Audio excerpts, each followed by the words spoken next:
अस्सलाम वालेकुम दोस्तों, बहुत ही प्यारी वीडियो, बहुत ही प्यारा मैसेज है, ये मिलकर देखते हैं। मोहतरमा, मुझे आपकी बेबाकी पे बड़ा अफसोस है। कासिम साहब, मैं आपके कहने पर आ तो गया हूं, लेकिन मेरी मौकला किसी भी बात पर मादा दिखाई नहीं देती।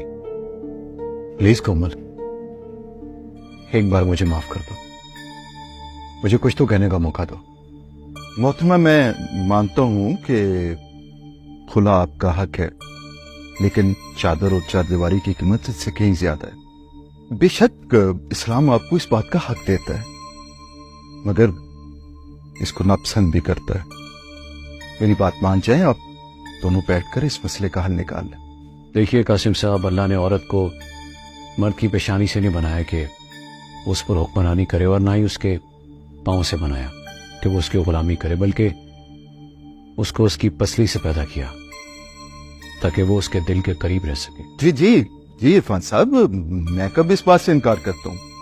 औरत तो बेशक प्यार की जुबान समझती है, इसको प्यार से नरमी से जो भी कह दे, ये जान देने के लिए कुर्बान हो जाती है। ये तो मैं भी कहती हूँ वकील साहब कि अगर औरत को मोहब्बत कम भी दो तो वो समझौता कर लेती है, लेकिन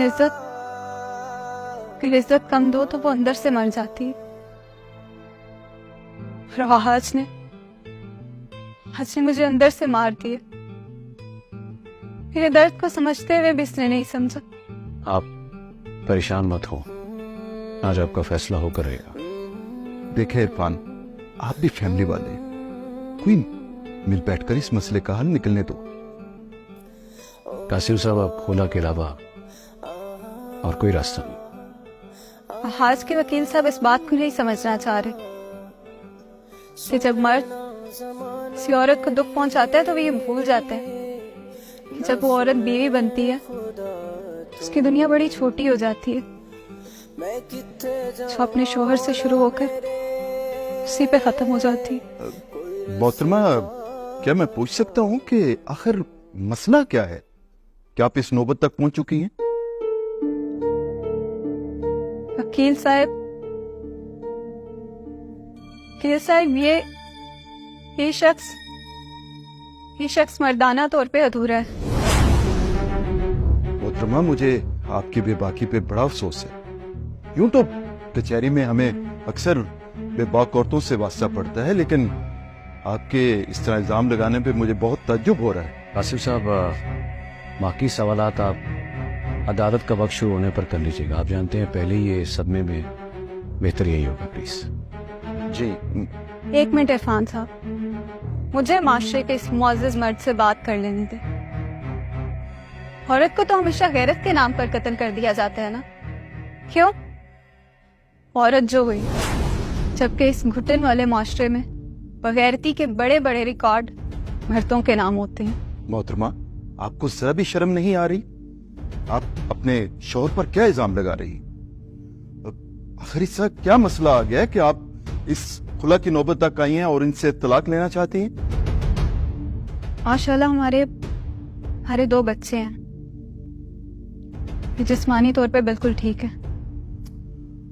हो तो फिर बीबी मर्दाना तौर पर कमजोर कैसे हुए? वकील साहब, मेरे बाबा देहात में रहते हैं, हम 2 बहनें हैं।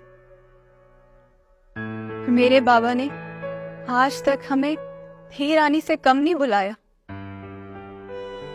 और ये शख्स मुझे नीच और कमीनी कह के बुलाता है। क्या मैं आपसे पूछ सकती हूँ कि ये कौन सी मर्दाना सिफात है? वकील साहब, अगर मुझसे छोटी मोटी गलती हो जाती है तो ये शख्स मेरे खानदान को नंगी नंगी गालियां देता है। तो आप ही बताएं, इसमें मेरे खानदान का क्या कसूर है? क्या ये होती है मर्दाना सिर्फ? वकील साहब, मेरे बाबा मुझे शहजादी कह के बुलाते हैं। ये शख्स गुस्से में मुझे बाजारू औरत कह के बुलाते हैं। मर्द तो वो होता है ना जो बाजारू औरत को भी इतनी इज्जत दे कि वो बाजारू ना रहे। वकील साहब, आप ही बताएं, क्या ये शख्स मर्दाना तौर पे कमजोर नहीं है? कोमल, अगर यही मसला था तो तुम मुझे बता भी सकती थी, फिर मुझे इतना ज़हनी टॉर्चर करने की क्या जरूरत थी? आपको क्या लगता है कि आप मेरी माँ बहन के साथ नाजायज रिश्ते जोड़ेंगे और मैं खुश होंगी। इतने सालों से आपका ये टॉर्चर बर्दाश्त कर रही हूं। अब और नहीं, आप बताएंगे इसका हिसाब कौन देगा? ठीक कह रही हो तुम।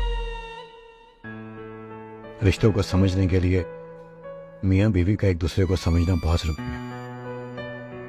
जिस रिश्ते में एहसास और बर्दाश्त ना होना, वो रिश्ता कभी भी पायदार नहीं होता। मोहतरमा, जिंदगी समझौतों का नाम है। कुछ कड़वे फल भी खाने पड़ते।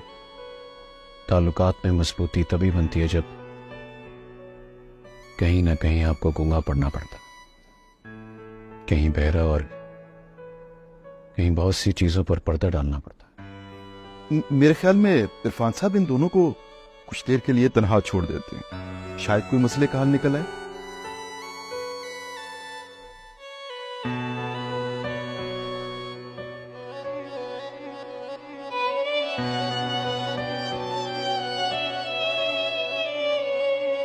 आइए।